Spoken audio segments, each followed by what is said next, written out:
Hello, and welcome to QETV Live Show with your host, Miss H. I've been gone for 2 weeks. I am so glad to be back, so happy to be back. We have an exciting show for you today.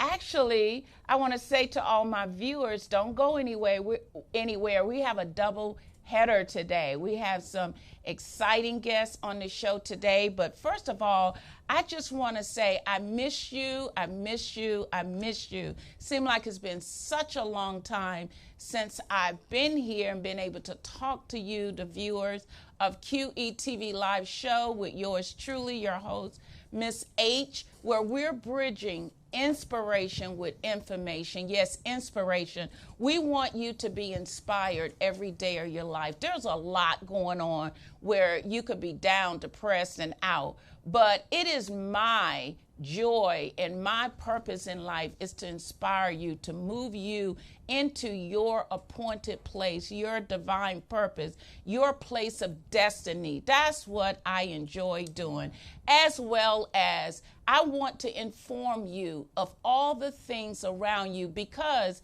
when we have information, it helps us to move forward in our destiny. Sometimes we have things right in our own back door, and we don't know that those products, those services, those talents even exist. So when I can bridge or discover information, whether it's through a business, through a story, through services, I love linking and bridging people together so that it will help you. And that's what I have on the show today. I have Mr. Frank Gonzalez on here today. Sanchez, I'm sorry. Frank Sanchez on here. Let me get it right. Calm down, Nike. You've been away too long. Frank Sanchez on here today. He's sitting right beside me, so you would think I would have the name correctly. So what I'm going to do, breathe, take your time. What I'm going to do, I'm going to throw up a slide to show you his business, his services, and then we're going to come back and we're going to meet Frank, okay? His service is called New Day LLC Accounting and Consulting Services. As you can see on the screen, what he does, and here's a handsome picture of Frank right here at New Day, and you can see how to find him at www.newdayconsultinggroup.com. So at the end of our conversation, he'll tell you more on how to get in touch with him, as well as, let me just read to you what Frank's mission is, because right now I am consulting with him concerning some things that I'm doing. His mission is to provide business owners and organizations, and as individuals too, you can come see him for your personal services too, with accurate and timely financial information necessary to complete the decision-making process of running a company effectively and profitably. I wanted to read that because in meeting him, I have felt that mission so far in my personal life has been accomplished. And another thing about it, his office provide, if you, and we'll talk more about that, if you speak Spanish and Bulgarian and there's another language, Russian. I mean, it doesn't matter. He has about 4 or 5 dialects going on there. So he can help meet your family or business and organizational need, as well as, we don't stop there. Just check it out right here. He has 3 branches under New Day LLC. He has New Day Accounting and Consulting, New Day Taxes, New Day Construction, and he'll talk briefly about each one of them.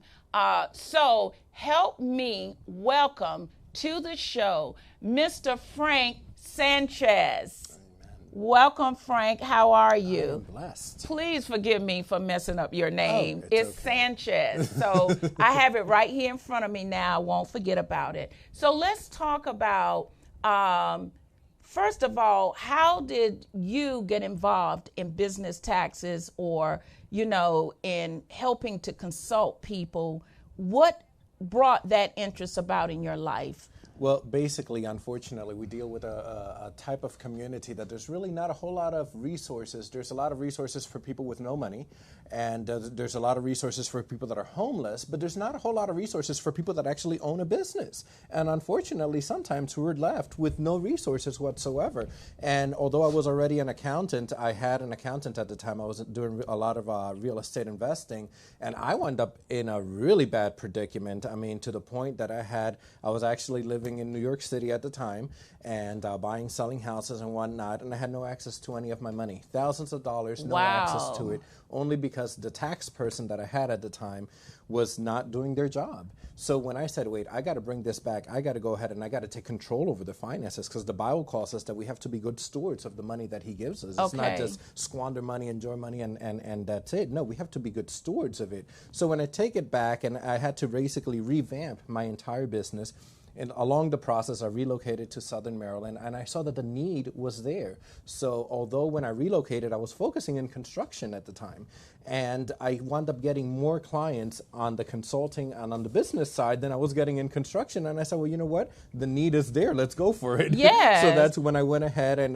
got certified as an enrolled agent, which basically means, for anybody that does not know, is an enrolled agent could act as an attorney before the IRS and represent. Say that name again, an enrolled agent with the Internal agent. Revenue Service. Basically, they can act as an attorney and represent their clients before the Internal Revenue Service. What's the difference between that and the power of attorney? Isn't that pretty much? No, power of attorney says that you can go ahead and speak on behalf of the person. Oh, only speak. You can only speak on their behalf, Okay. but basically you're always stuck going back and forth between the two. An enrolled agent and actually tax representation is what it's called. You're representing the person and you're incorporating all the tax laws that are in their benefit, which unfortunately you can Google a whole lot of things, but you can't really. Have you ever tried doing a Google search for a tax question? It's very evasive, Oh, and my goodness. it just sends you back to irs.gov Yes, with all of this. So that's the importance of knowing what Okay. you're doing and being in the right hands to make sure that you not only are being successful at your business, but you're handling it in a successful manner. You have to, like I tell my clients, and like I told you, Yes. focus on growing your business. Let me deal with your tax headaches. So Okay. that's basically what it is. Unfortunately, I'm from a Spanish descendant, and we grew up in a very I guess middle-class atmosphere in Yonkers, New York. And, it was very typical to see people work 40 to 60 hours a week and then go home and work on their cars or mow their lawn or do this and the Right. other. But, we actually have, biblically, we actually have the responsibility. We're just focusing on what we're supposed to do. I have somebody that cuts my grass. I have somebody that fixes my car. And people try to do it yourself Yes. type of thing. And unfortunately, there's so many different types of software out there that make it so simple that make it seem as if everybody could do their own taxes. And I believe you were part of that. You tried your Yes, best. I and did. I it went okay tried. for a little bit, but then you got overwhelmed, and to the point that you said, "Wait a minute, I need to pull in a professional for Correct. this." So that's where we come in. We want to make sure that we are your go-to person with all your facets of your business, not just the taxes, but if you sit down or when people come to me and say, "Hey, I have this idea. I have already this business. I want to open up another business," we're able to go ahead and get you licensed. We're able to get you registered. In our same building, we have an insurance company as well. So when you Wow. come, it's your one-stop shop. You come with your dream, and you leave with your articles. You leave with your EIN, and you leave insured. So what more can you ask for? So you actually help a small business get set up. Absolutely. Okay. Now, what's the difference between the CPA and the financial advisor? Well, basically, a CPA is basically a tax professional that is focusing in taxes. So basically, their primary goal, and most of them, obviously, they got to keep revenue throughout the whole year. So most CPAs do go ahead and also have other services that they offer. But what I focus on is just going ahead and focusing on businesses, getting businesses registered, getting them into good standings, helping them as you grow and as other business owners grow, that they need to go ahead and hire people, helping them so that they're doing all this in the most cost-effective manner. Nobody Okay. has thousands of dollars to just go ahead Correct. and hire a HR company. So we actually we could have a company outsource that to us for a nominal monthly fee, and we'll take care of it for you in its totality. Well, let me ask you we're going to go through the stages for a new business, for a current business owner who may be saying, I don't want to DIY, do it myself anymore, or for that business that's been running and they want to be able to see what entity they possibly can renegotiate filing under so they can get the best bang for tax deduction. How would you guide, beginning with that new startup business, XYZ want to start, maybe I would say a graphic design business. What would be their first advice you would give to that individual? They need to come see me. It's free of charge for the first visit. Okay. And no liability, Okay. no responsibility as far as Okay. bringing a checkbook. Leave your checkbook at home. I want to sit down with you, and I want to give you a grafted plan catered to what you're doing and to what that business is set out to Okay. do, so that they could be in compliance with the federal government, with local government, and the state. Okay. So now, what if they're not from the state of Maryland? You still can Absolutely. help them with other state, Absolutely. getting them set up with other state entities. Absolutely. I do taxes for companies even in California. Oh, So okay. that's Because I not a know problem. every state law, we know the federal government is for the U.S., but for State, it varies state, from state to state. it varies. And then we're- you got the local Yeah. that want money too, the local taxes, because I know Maryland is one of those Maryland, people yes, that's what I was just about to say. They love to put their hands in every pot. So you would help walk me through, because actually that's what he's doing now.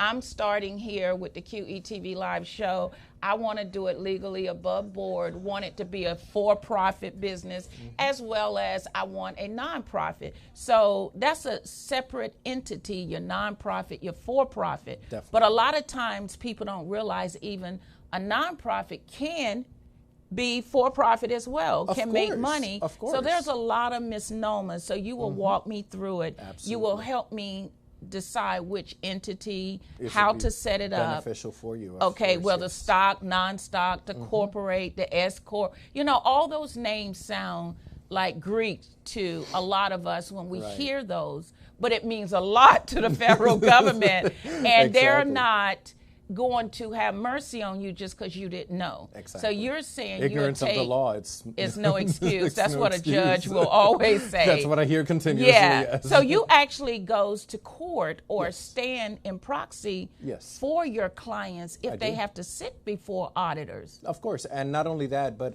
unfortunately, a lot of the people that come to me are people that have had a business and they weren't really sure what they wanted to do, so they wanted to save some money. No problem with saving coins, but then they went ahead and they had this little business turned into a profitable business. So now they have the little business that hasn't been started. Now they have a profitable business that's making money, and they have no accountant for that and nothing in the process. So they'll come to me with a headache, a mess, and worried. And I'm able to go ahead and sort that through. And a lot of times they do come with tax liability. And, there's different programs with the government that people get alarmed and really afraid when they see a notice. We're going to levy your wages. We're going to garnish do this, them. and we're going to do this, that, or the other. But, with the IRS, and we've had a very high success rate of being able to represent our clients and even have some of the tax debt forgiven completely. Wow. Just because the IRS, yes, they want their money, but at the same time, they are understanding that if you owe X amount of dollars and you don't even make half of that, it's obvious they don't want to lock you up. They just want to go ahead and work out something with you. They can lock you up, but they want to work out something with you so that you can continue to be profitable and grow your business and give you a clean slate. And that's where I come in, and where I've been able to come in with plenty of clients to be able to renegotiate with the Internal Revenue Service or with the state debt to go ahead and cut off part of the debt and go into a comfortable payment plan, or even just have the debt forgiven. Wow. Did you all hear that? If you are a new business about to get started, please come and see Frank for your first consultation. It's a complimentary consultation, and he will sit down and walk through this with you. For a business that's already moving forward, you need to sit down with someone and look at, did you file the right paperwork? Because you talked about the word good standing.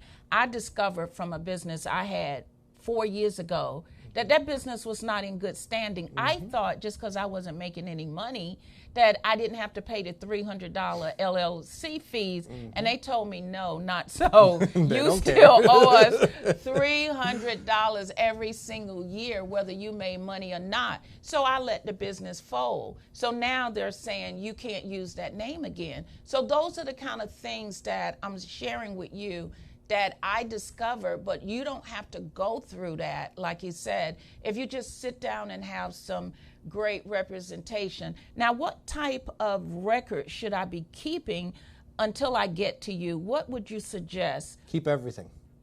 Get a box. So that's get a box. There's keep no everything. such thing. If it's in question, keep it. Exactly. How long should I keep it for? Ideally, I tell my clients 10 years. 10 years.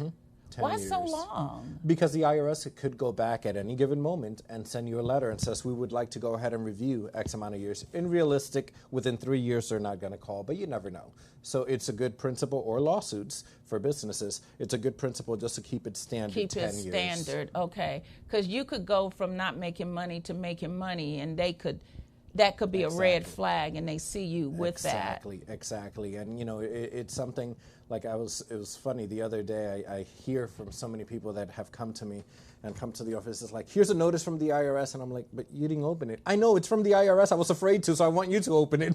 Oh, my goodness. And the other day I went to the box at the office, and my assistant was out. So I opened up, I got all the mail, and I saw a notice from the IRS. And I was like, I feel good to open this. I know it's a refund in there. So that's where I want to get my client. How do you know it's a refund and not a garnishment or a levy? Like, you just know. know? Because I had overpaid on my withholding tax for my assistant. See, that's so what I knew that I was owed money. Now, is there a such thing as you're doing our taxes and you find money for your client, how far back can a person go to claim if they have messed up on their taxes and the IRS owe them? Well, right now I'm actually, I have a client that tomorrow we'll be going back to the state of Maryland, and it's not typical, but glory be to Jesus, they allowed me to go back up until, we're now in 2019, they allowed me to go back to 2015. Really? Mm-hmm. And, you know, obviously when we went, I exposed everything and I said, look, clearly the person that did the taxes didn't know what they were doing. So they actually did an exception and allowed me to rectify and go back all them years. So it's important that you have built these relationships with a lot of these tax auditors and agents at these various state and federal government. That goes a long way. That goes a long way. The favor of God goes a long way. Yes, and not only that, there are a lot of new tax laws now. Everything has in the last 2 years, everything. And next year, all the tax laws are completely going to change. That's when everything gets finalized. It's a lot of changes. It is? Yes. And see, who can keep up with all that stuff? So they don't expect for you to know this, but they expect for you to do it. Exactly. They don't expect you to know it, but they do expect for you to be in compliance. Wow. That seems like, you know. And that's where we specialize in. We stay up to date with all of our CEUs. We stay up to date with all of the tax changes that are taking place. And we stay up to date with, in essence, all of the ways, the difference between a tax shelter and a write-off is the more write-offs that you have or the more deductions that you have, the less tax liability that you have.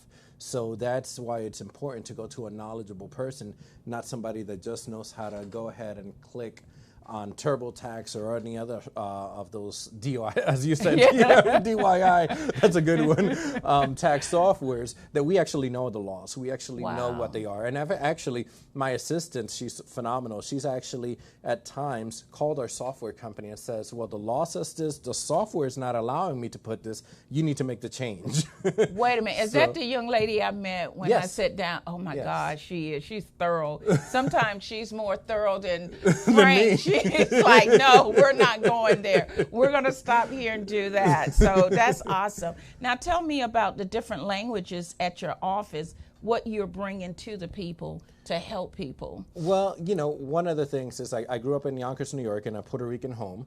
And in a Puerto Rican home within a Mexican environment. Mostly all of my neighbors were Mexican, so I love tacos. I love the culture. I go to Mexico quite often. And so I grew up speaking both languages. My dad had a very clear mentality. You live in this house, you speak Spanish. You don't want to live here, you don't speak the language. Oh, my goodness. So he brought us up bilingual. We always had to speak both languages. He still makes my kids speak both languages as well. And once I actually met my assistant, Diana, she's multilingual. She's from Eastern Europe, and she speaks a number of languages, but primarily Bulgarian, Italian, and Russian. So it has worked out quite well because we're able to service even more of a community, even where I have deficiencies, because obviously I don't speak Russian, but she's able to go ahead and interpret and translate as well. And I'm a translator, of course, myself, even at church, so that has helped out a lot. That is awesome. As well as, Frank, you also have 3 branches under New Day. Tell us about the construction business. Sure. New Day Construction is basically, like I said, when we first relocated to Maryland, we were mainly doing construction. That was the purpose of the move. And it was something that was profitable, and it was something that I said, you know what, why go ahead and shut it down? Let's just continue it. No, I don't lift a hammer myself, though I can. But, you know, we still have it under New Day, and we still are doing quite well, thank God. Oh, that's awesome. So no matter what your, whether it's your tax needs, your accounting needs, consulting, or construction, New Day. And I love the name. By the way, how did you come up with the name New Day? I love it. Ooh, long story, but I'll narrow it down to this. There was a point in my life where I lost everything. And losing absolutely everything, going in, and when I mean everything, I mean everything. And because of various partners and circumstances, I walked into the office and I said, okay, so we got to start fresh. no partners, no one else. It's just going to be me. How am I going to do this? And I prayed. Actually, I cried more than I prayed, being honest.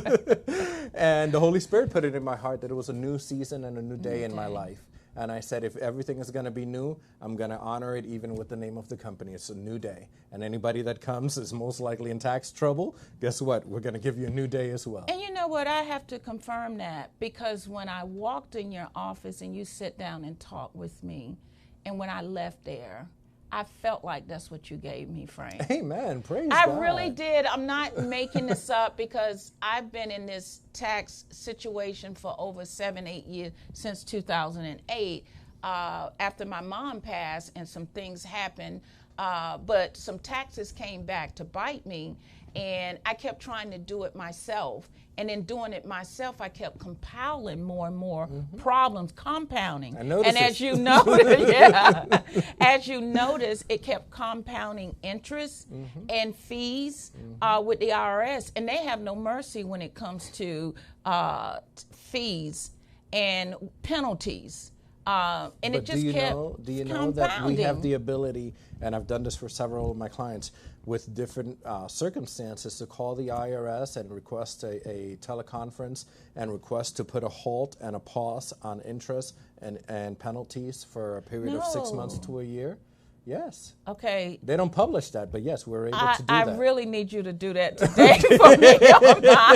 I'm going to give you, what's the thing you say you have that you can stand in proxy for people? Power of I'm going attorney. to give you my signature, call them, my social security. You can speak on my behalf. Stop the penalties and interest. As of today, Frank. In Jesus' name, we can do that. All jokes aside, I'm serious. But when I left his office, I left him with all my paperwork. But I felt like it was a new day for me. Like, finally, I had someone who understood what to do with my mess. Because it's a lot of people, you take 5, 6, 7, even 3 years to them, it's like, oh my God, you know, it overwhelms them. Or they're so busy with so many other their clients, they don't have time. They'll tell you, just give me the last statement, yeah, and that's it. But for you to want to sit down and says, we're going to walk through it, we're going to work through it, it's going to be okay, we're just going to take one return at a time, and we're going to get this figured out, and we're going to try and get you an offer and compromise. That felt like a new day to me. So enough of me. I want Frank to tell you now the name of his company, where he can be found, and all his social media handles. So if you want to get in contact with Frank Sanchez at New Day LLC, you know, go for it, because you will not be sorry. You will be so excited, so overwhelmed that this will be a new start, a new beginning for you as well. So Frank, tell them how they can find well, you. If you want to reach me, you can reach me at newdaytaxes.com. You could fill out the contact form, or whatever's quickest and easiest, you can text me, 240-765-3335. Shoot me a text. Hey, saw you on the radio. I have a question about this, that, or the other. And I'll get right back to you. And we're also on Facebook at New Day Taxes and Frank Sanchez. That's awesome. Frank, thank you so much for pleasure. coming to, and I want you to come back, because we didn't get a chance, but I want you to hear his story about the New Day. I got a chance to hear some of it on some of the things that had happened in his life, but how he overcame. So it's worth hearing, because I love great stories, and I know that stories help us move forward and build our faith and build who we are in life. Yes. There are testimonies, and we overcome when we can share them. So I want to have you back, Frank, to share that story. I would love to. And again, thank you so much for listening, for viewing. Don't go anywhere. We're going to come right back after the station break, and we're going to have Keith Sciarillo, who's a late-term adoptee. So if anyone knows someone that knew they were adopted, or know someone, or you have an adopted family, or if you're looking, possibly getting into becoming a family that want to adopt, you want to hear his story, or if you have questions about what is a late-term adoptee, then I want you to stay tuned, and we'll be right back.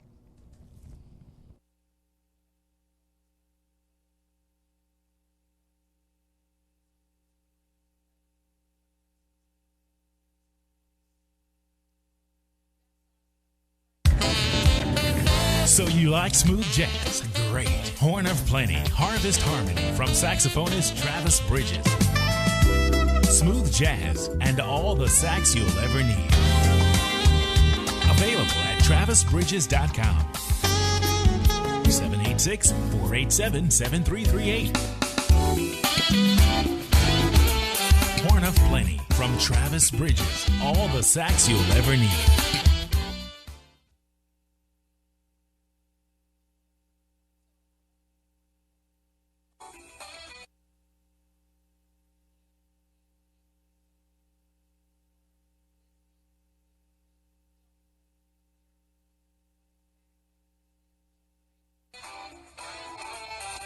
You're watching the QETV Live Show with your host, Mrs. H. Tune in at voxwave.com or call in at 240-719-2560. Again, that's 240-719-2560. We're located at 4711 Auth Place in Camp Springs, Maryland. Watch live the QETV Live Show every Thursday from 1:30 p.m. to 2:30 p.m. Eastern Standard Time. Would you like to be a guest on the QETV Live Show with your host, Mrs. H?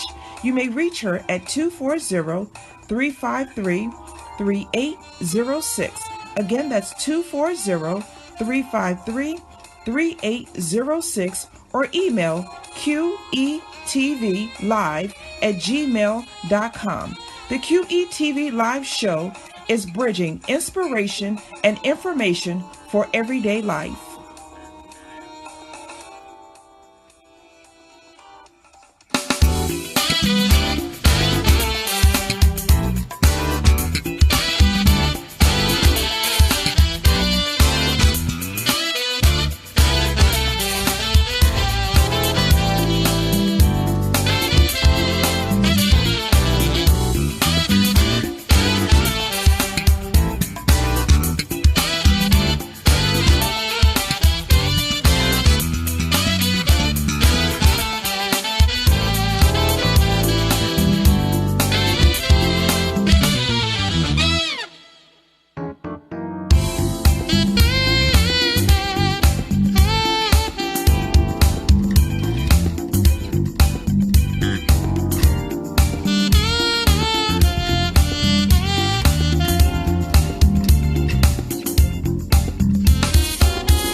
Welcome back to QETV Live Show with your host, Miss H. As I promised, we have a double header today. We just had Mr. Frank Sanchez from New Day LLC, tax and consultant. Again, if you missed the information, please contact me here at the studio at 240-719-2560. You can call me now. You can call in before 2:30 and I can get you that information. If not, just go on to voxwave.com and you can replay the show, okay? Or you can replay it at any time. But now I have a special guest on the show who I have brought back, Mr. Keith Sciarillo. How are you, Keith? Thanks for having me back. I'm so happy to have you back because your story bears repeating. Keith, I want to throw up a slide, first of all, to kind of introduce you to who Keith is and we're going to look at that. Keith is a late discovery, transracial adoptee. I know that's a long word, but just stay with us on the show, and we're going to explain what that means. He's currently in reunion. Keith was born in New York City. Our other guest was from New York as well, so this is New York City Day. And raised between New York and New Jersey, currently residing in the D.C. metropolitan area. He is a loving father to 2 children who are his world. Keith has 7 biological siblings who were also adopted to other families. He has found all of them. He grew up in a family with 5 siblings, his adopted family, and you're going to hear more about that. But he was the only one who was adopted with the 5 children. He works in the accounting field and has been pursuing more public speaking opportunities to inspire others, run a support group for adoptees in Southern Maryland, and is working on a book titled, There Is Nothing Simple About You. And we'll talk more about his book as well, connecting with others in the adoption community. So if you're in that community, you can contact Keith and he can help you get started in the adoption community, and has been experienced he enjoy and will always appreciate. So help me welcome to the show, Keith Sciarillo. So Keith, let's break down, because that was a long word for people, our audience, to understand. You called it late discovery, transracial adoptee. Yes. Break that down for us. Okay, sure. So, and actually, that's something that's not going to be very common, because a transracial adoptee basically means that I grew up in a family of a different race. Okay. But then I'm also late discovery, whereas I didn't know I was adopted. So, many people that are of a different race that grow up, in a family like that, it's always very obvious to them. So tell us, what culture did you grow up in? Oh yeah, sure. So I grew up in New York. Grew up in Brooklyn for a while, then in Jersey, and basically our dynamics were, Italian slash, Jewish. Italian is, So your adopted mother was? She's, Jewish. Jewish, yeah. And your adopted father was Italian. Italian, yeah. So you thought, because usually they go by whatever your father is, that's what they say you are, because you got your father bloodline. So you thought you was an Italian young man growing up. Well, yes, I did definitely identify with that more so. But you grew up in a Jewish home where you practiced a lot of Jewish cultures. Yes. And you did the bar mitzvah and everything. Yes, I did. Wow. Yeah, especially the fact that my parents got divorced when I was very young. And my mom, she raised us for a while on her own. On her own. So definitely she's going to pour in the Jewish culture. And then later I connected again with my adoptive father, But still, all this time, you still don't know you're adopted. Right. Now, as you're growing up and into your teen year, you start changing and you look different. Yes. You still didn't understand what was going on and why you look different from the other 4 siblings? No, it never clicked. It never clicked. And I was just so busy, living life, I guess, and dealing with the angst of being a young adult already. Of course. And then going through that, going through the regular phases of adolescence into adulthood, and it just never really clicked. But the beauty was, it sounds like your mother, the love she poured in, the love that your brothers and sisters shared, they didn't make you feel like that you was adoptee. No. Did any of your brothers and sisters know? Yes, I mean, as far as I know, I believe that they all did kind of know, or they all found out at one point. But they were much older by that time. But as little children, nobody knew anything. A few of them did. A few of them did? A few of them told me that they did. Oh, but that's all in the past. That's all in the past. I don't really focus on that. So bring us up to what prompt or brought the awareness where you discovered it, and then we're going to jump forward from there. Sure. So, I mean, somebody did kind of mention it to me a few years back, and it did stay in the back of my head. And it was something that I had brought up, but people kind of pushed it off to the side. But But then later on, I decided to just look into it myself. And it was through, through a chain of events that I kind of figured it out. And how old were you, Key? I was 33 when I really when I verified it and figured it out. So the main way the main verification was when I applied to the New York Mutual Adoption Consent Registry, and my biological father was also registered. So that was like the first connection I had. So what does that mean that he was registered? Why was he registered? Yeah, it's one of those things, because when a child's given up for adoption, our birth certificates are sealed. They want people to go on as if nothing ever happened. But then, a lot of states have these registries where you could apply to but both of you have to register. Agree. Yeah, to be able to connect. And then there's a lot of open record legislation going on in a lot of states, actually, where they're finally opening up birth certificates to adopted people.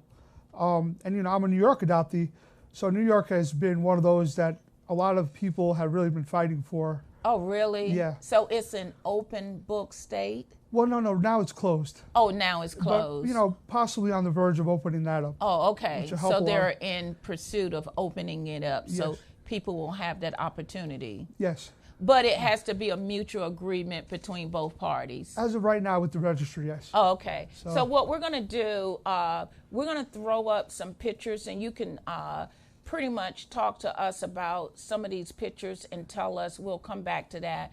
What is this a picture of here that we're showing the viewers? Yes, that's my family I grew up in. Okay. Yep, my brothers and sisters. A few nieces, my daughter's in that picture, my grandma. So this is your adopted family? Yes. Okay. Yes. But even though, again, viewers, even though this is his adopted family, this is a loving family that he grew up with and that loved him and you loved them. Yes. So you have a lot of times where you have a lot of rejection with people who get adopted, but here you can see the love between the family. We're going to quickly go through who are these beautiful two here in this picture. Oh, yes, those are my children. Okay, yes, beautiful daughter and son. My pride and joy, as they say. Your pride and joy. Yeah. They're beautiful. Yep. And then talk to me about this picture here. What do you mean when you say half Puerto Rican and half Hungarian? Yes, well, when I discovered I was adopted, I had found out that that's my genuine or true or authentic roots, being Puerto Rican on my biological mother's side and Hungarian on my biological father's side.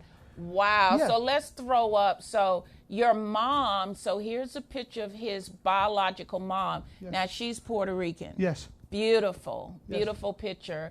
And then you look like this person in the black leather jacket down here. Yes, Who is that? One of my uncles right there. That's your mom's brother? One of her brothers, yes. Wow, you look just like him. Yeah, my biological mom, she had passed before I found her. Oh, okay. And actually my uncle right there, he had actually passed 2 years after I was reunited with the family. So you did get to meet him? Oh, yes. That's awesome. And I'm sorry to hear about your mom, but the beauty you got to see. And then who is this gentleman smiling? Oh, yes, that's my biological father. So he's Hungarian? Yes. So because he registered, here's the cruncher, people, because he registered, and then when you went to look for your true parent, boop, his name appears. Yes. See, I was looking for any inkling that I was adopted. Anything. Just, but when I registered and I got that response back within 2 weeks. Wow, you can take that down now, Ron. I knew that it was, that was the verification right there. That is awesome, because had he not registered, the journey would have been longer. Yes, I mean, I had verified it in a few other ways already, but the journey to finding blood relatives would have probably been longer. Been longer. Yeah. So that was a good thing. So that's a good sign, guys, that say, for instance, you were 17 years old and you had to give up your child for adoption. You can literally go into the registry and register that in case that child ever grows up and go to search for you, because you've already put it in there, that child now can begin to start that search. Yes, but I'll say this, that was 7 years ago. So as you all know, there's been a big DNA boom within the last few years. Oh, I forgot about that. So many people are doing these DNA testing, like DNA. Ancestry.com, 23andMe. Now this is even broadened it even wider. So, for instance, with everybody that I found in my blood family already, since I've done these DNA tests just within the last 3 or 4 years, I mean, I have a bunch of them on there now also. So this is like triple, quadruple verifications right there, and a lot of people are finding the roots that way, which makes the sealed records pretty ridiculous because, we're going to find our roots anyway, as we should. With the DNA testing. That is awesome. So it's kind of cool to know about, but it kind of can become a sad thing if you discover the person don't want to connect with you. So your story is a great story, and I know you've had trials, yes. and it hasn't been a happy journey all the way through, because I'm sure there's been a lot of emotional roller coasters. Sure. But there are some stories where people do not want to be identified. So people needs to be aware of that side, right? Yes, and like I always say, like my advice to anybody who's searching, especially the adopted person, you're going to be finding yourself even more than who you're finding or what you're finding. Because a lot of things that I discovered have helped me, helped me personally. How has it helped you? Just give us just a briefing, like how are you now different from, you found out how many years ago? About 7 years ago. About 7 years ago. Yeah. What is your state now versus then? Like emotionally, where are you? Okay, sure. So, even though I didn't realize that I was adopted, when I looked in the mirror, I mean, besides my own children, I think I was always looking back at somebody, who I couldn't relate to anybody else with. You know what I mean? I never, like where'd I get my eyes from, where'd I get my nose from, my chin, even my complexion, because nobody in my family I grew up with mirrors that, And then when I discovered all this stuff and I started finding blood relatives, a lot of things clicked, a lot of things made sense. Wow. My biological father, he has the same voice as me. The same mannerisms. My hands are really hairy. Stuff like that. Yeah. It kind of, people that grow up in their family, I think, you kind of develop into that, and you kind of, and it helps to pursue other aspects of life, It's really, to me, I can identify it as it becomes a reality check for you to answer, even though you didn't know something on the inside of you, there was always something there that you wondered about. Now, what I want to ask you now, I know you're writing a book, and we're going to put up a copy of his soon coming book, but I want you to take us back to this precious moment when you contact your father, your biological father, and you met him for the first time and you laid eyes on each other. Take us back to that moment. What was it like? Okay, sure. Well, the first conversation we had was very enlightening. We had talked for 2 hours. He told me everything honestly about, my biological mother. He gave me her name. He had mentioned also that I had a full-blooded brother, by him and my biological mom. I knew that much. And as we continued to talk over the next few days, I had discovered that I had even more siblings. You had more, your mom had more children. Yeah, so there was 8 of us all together. Wow. And then I discovered, my biological mother, she sang, she had a good heart, He said like this, if she had a soda, she would share half the soda with you, even if she was thirsty. Things like that really helped me. And learning about him and some of the other relatives, and it really just helped me to understand myself even more. Yes. And then we met. Yeah, we met probably within about 3 weeks after we talked for the first time. Okay. And it was cool. I mean, it's like I'm going to be blatantly honest with this fact. I feel the fact that it was hidden from me for so long. I think I was kind of robbed of the joy of it. Okay. At first. Yeah. You know what I mean? Because I didn't spend my whole life, thinking about what it was going to be like. So it was kind of like, I said a couple times to people, I said, it was kind of like, watching a movie of my own life, because I'm on the outside looking in, and I'm not really feeling a lot of the emotions right. that I probably would be expected to. I'm just more like, oh wow, this is really cool. Like, I have, people that look like me now, more family, So tell me about, and then we're going to throw up a copy of your book. What was it like when your adopted mother discovered that you knew and that you've had this? Was there a conversation that the two of you all had? Or sure. is that hard to talk about? Well, no, I could talk about it. Okay. I'll just say that she was perplexed. Uh-huh. That's probably the best word to use. In the same breath, I would think that there was probably a weight lifted.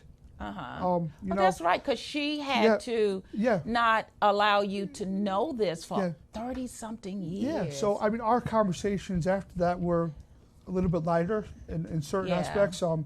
Because I would bring it up, and it's funny because I'm pretty serious with this interview so far, but I'm a jokester in general. Yeah. I just laugh a lot. I would just always joke with her about it after that, even though the first conversation about it, she wasn't happy, but I would joke about it a lot to her, lighthearted, and the truth's out in the open. It's kind of good. The air is cleared, I think they say. Well, they always say the truth sets us free. Yes. Even though sometimes the truth can come with a lot of consequences, but it's always good for truth to be out there. Yes. So I'm sure that in the back of her mind, because she loved you so much, I can imagine being a mom myself, you don't want to lose that child that you raised. And I think what I hear, now this is only what I hear other adopted parents say, that I feel like they're going to leave me or they're not going to love me as much. So I'm sure that a mom has to go through that. But the good news is you got so many parents that love you now, and brothers and sisters and nieces and nephews all over the place. Yes. But I'm sure that the transition is kind of a little challenging, especially for your children, because they're looking at these double families and you're having to explain, what does a conversation sounds like in your home to your children? Well, I'll tell you this, though. I think what I've tried to do is take the fear aspect out of everything. Okay. Because as they say, I heard it somewhere before where they say, the further you move away from the thing that you fear, the less control it has over you. Face it, yeah. But I choose to walk towards the fear and let it have less of an effect on me. That's good. And therefore my own children and so forth. That's what the conversation is kind of like. That's good. Yeah. Now, Ron, put up a picture of his book cover. Tell us about this, because your story is, we all hear stories of people being reunited and adoption stories, but you know what? No two stories are the same. So I encourage everybody out there, if you got a story, write a book. But tell us about this book that you're writing. Explain why it's illustrated this way, and how did you come up with the name? Yeah, sure. So the title, There's Nothing Simple About You. Okay. That came up, a conversation I had with one of my biological aunts. When I talked to her for the first time, I kept referring to myself as simple. I just kept saying, I'm just a simple guy, simple family guy. And she happens to be a psychologist. Oh. I don't know if that means much in regards to this, but she gave her interpretation. She said, I don't think there's anything simple about you, really. And I was like, awesome. And ever since she said that, it kind just of clicked. Registered with you. I was like, wow, you're right. My life is not simple. Nobody's life is simple. Okay. And what's this doorway? Oh, yes. That's actually, it's this idea I had about the image is me in the mirror, looking at myself, walking away from my own image in the mirror. It's going to look a lot. That's deep. It's going to look a lot more clearer. This is a very, very, the very first rough draft of what the cover is going to look like. Okay. It's going to be more coloring added. It's going to be a lot more details added. Okay. So yeah, in regards to the book itself, I'm working through a local self-publishing company. Okay. Called Literary Muse Hub. Her name is Cecilia Jackson. Okay. She's over in Southern Maryland. You could find her at publishwithlmh.com. Okay. And then I've chosen to go with the editor. Her name is Shelly Masia. He putting a lot of marketing out there for you too. Yes, she's also local to Southern Maryland. Shelly Macia of Shelly's Editing Service. You can find her on Facebook. Okay. She has a nice page on there. And then also with the illustration and the book cover, I'm going through a woman who also is a fellow adoptee, who I chose to do that to get the real emotion behind it. Her name is Kristen Pinpin on Facebook, and she is the creator of Plamondon Comics. Wow. And she's on Instagram, Plamondon Comics for her. Okay. Yes. Well, when can we expect to have you back to discuss that book? Yes. Well, the plan is to have it completely done in print by around Christmas time. Oh, around awesome. the winter holiday season. Which is going to be a bit of a challenge, but I'm up for it. Okay. Yeah. So let me ask you this. If someone wants to maybe go the route you went with finding about late-term adoptees, because a lot, like you said, you were in your 30s when you discovered it. So it's a little more freedom as an adult to go down this route than if you were under the age of 18. What advice would you give to someone under the age of 18, maybe they're a teenager, versus a late-term adoptee? Okay, sure. I would say if you're a teenager and you have any inkling that you feel that you may be adopted, start those conversations. Start those conversations with your parents, with your siblings, with anybody, with even your cousins, aunts and uncles. There's no harm in bringing up the conversation. Just about, you could just bring up little things like, why do I look different than them? And like I said, I feel like there would have been a lot more of a burden lifted on other people's parts if I would have known when I was a lot younger. Okay. Clear the air, so to speak, if you can, Okay. Yeah. And I want to put up to, Ron, if you can put this up, here are some resources for you about what Keith was just sharing, the Child Welfare Information Gateway. If you are a late discovery adoptee, there's like Secret Sons and Daughters and Lost Daughters and organizational likes the Adoption Coalition. There are websites out there, or you can contact Keith, and Keith is going to tell you in a few minutes how to contact him, and you can get more information. And then, Keith, I want to show you one more slide. Talk to them about how they can, this group that you are a part of, this adopted community. Sure. That's Adoption DC Links. Yes, that's right. So they're a local organization here in the DC area. Full of many other adoptees that have connected. And what about this picture here? Oh yes, this is something I've done a few years ago. I became a CASA, court-appointed special advocate for foster children. Okay. Although I haven't taken on any cases yet, but I feel that it's something it's a way to give back in a way. Yes, yes. And again, now Keith, tell them at this point in time, you can take it down now, Ron. You are available. We're getting ready to close the show, and I also have something to read before I close the show as well. But I want them to be able to contact you if they want to host you or have you come and speak at an organization, a men's group, or a business, or an adopted community. Tell people how to get a hold of you for any of those special events that you can come and share to their groups.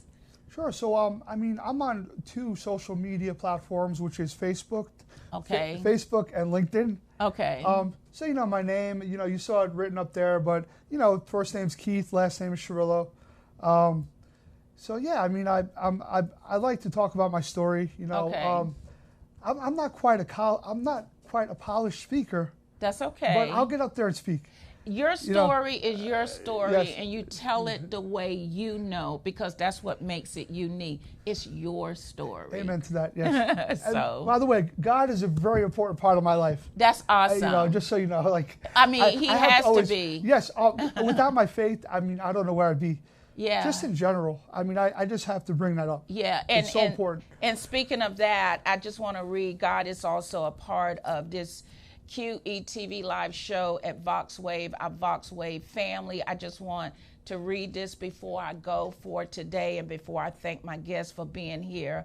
I want to read, it's with great sadness that we inform you of the passing of Bruce Gilmore, one of my colleagues here at VoxWave, of the Talk Around Town show here on VoxWave. Bruce passed away on Wednesday. He had been a valued member of our team since February of 2018, and we will greatly miss him.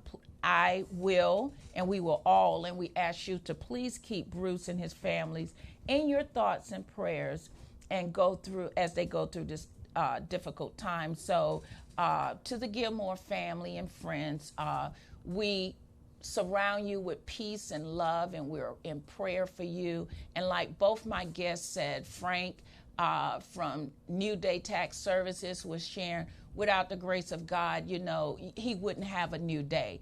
And he made my new day. And like you said, facing your fears, I had to face that fear. And when you face fears, you can have a new day. So I want you to check Frank out at New Day LLC Tax Consultant in White Plains, Maryland, as well as you heard Keith Sciarillo's story today. It doesn't matter how the story is told, whether you're a polished speaker, it's his story, and I want to thank you for being a guest here live on the QETV Live show. We look forward and much success to you in writing that book. I think is a beautiful example of what people that have overcome, when you can overcome and come back and share those stories, keep telling the story, don't stop telling it, keep discovering things because you're opening doors for others. I want to thank you for being a part of QETV Live show family. I'm so excited to be back and to share my inspiration and information here on the QETV Live show. Again, thank you for viewing. Love you. Be blessed. Take care.